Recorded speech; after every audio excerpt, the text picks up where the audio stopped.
Muling nagbigay ng pag-asa, saya at tulong ang CC6 Helping the Community at Fun Bingo sa iba't ibang lugar sa bansa na kailan lang ay sinubok muli ng nagdaang mga kalamidad mula sa malalakas na pag-ulan na nag-iwan ng pagbaha maging ang sumiklab na sunog sa Malabon.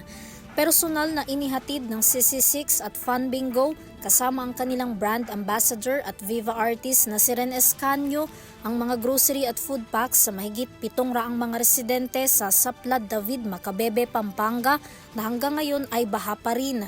Para maiabot ang kanilang mga daladala sa mga apektadong pamilya at individual, kinakailangan pa nilang sumakay sa bangka.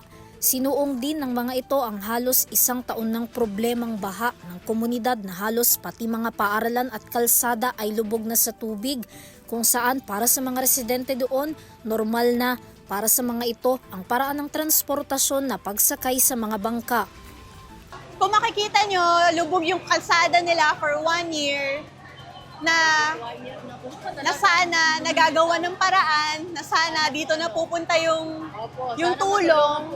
Ano na po kami, pag maliit po yung tubig na yan, pero pag talagang tagbaha, talagang maabot po itong tubig Tapos namin. nilalakad nyo po yun. Opo, nilalakad po talaga namin. Kaya po, nananawagan po kami sa gobyernong mapagawa na po yung daan namin. Nakawawa po talaga kami. Yung mga estudyante pa po, halos isang buwan kami walang klase kasi lubog din po yung school namin. Paano kayo pumapasok? Nagbabangka kayo? Oo.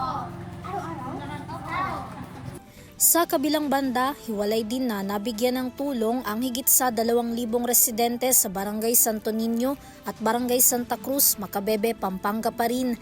Ayon naman sa kanila, lalong pinatataas ng high tide ang baha sa kanilang komunidad na halos hindi na nawala bukod pa sa ulan na ibinuhos ng nagdaang bagyo. Pagkatapos naman nila sa Pampanga, tinungo naman ng CC6 at Fun Bingo ang binaharing lugar sa Kalumpit, Bulacan kung saan nasa 800 ang mga nabigyan ng food packs at grocery items. Samantala, mahigit sa 1,000 pamilya na pansamantalang dumika sa Justice Compound sa Barangay Catmon, Malabon City ang personal din nilang binisita makaraang tupukin ng sumiklab na sunog ang kanilang komunidad noong Oktubre. Bukod sa mga naapektuhan ng sunog, inabutan din ng CC6 ang mga street sweeper na katuwang ng lokal na pamahalaan ng Malabon sa pagpapanatili ng kalinisan at kaayusan sa komunidad. Ayon sa CC6 at Fun Bingo, patuloy ang kanilang pag-iikot sa iba't ibang lugar sa bansa upang alalayan ang mga nakaranas ng sakuna. Sinisikap din daw nilang maabot ang iba pang mga nangangailangan sa abot ng kanilang makakaya. Para sa EuroTV News, Vanessa Cleofas, sumasaludo sa bawat Pilipino.